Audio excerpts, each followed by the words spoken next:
Listen to this guys, as this can happen to any car.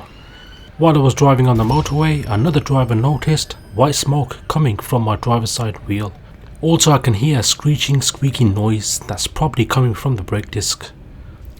So I assume it was either the brake pads, brake disc or brake caliper that's rubbing, which creates white smoke to disperse. Had it straight in the garage, was advised most likely it will be the brake caliper that could be seized up. Was also advised to change the brake pads and the two front discs as they were on their way out.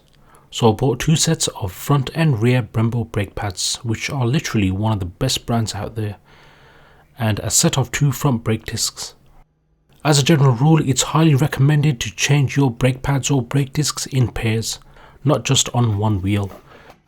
As for the brake caliper, I'm getting a second hand one installed, near enough the same mileage of another Honda FRV.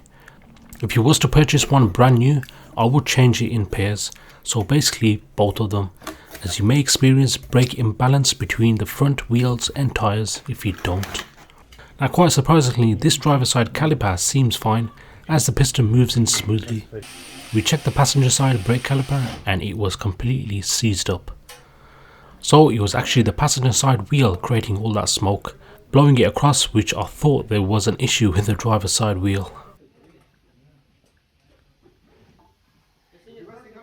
So we had the brake caliper replaced with this second hand one. While at it, we've also changed the brake fluid too. Got the new disc and brake pads installed. We also noticed on the passenger old brake disc there was burnt marks on there compared to the driver side. So that definitely sums it up that the smoke was generating from the passenger side wheel. Took it for a run, had no issues at all.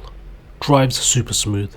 So if you come across this issue with your vehicle, you know where to check first. Drive safe guys, peace.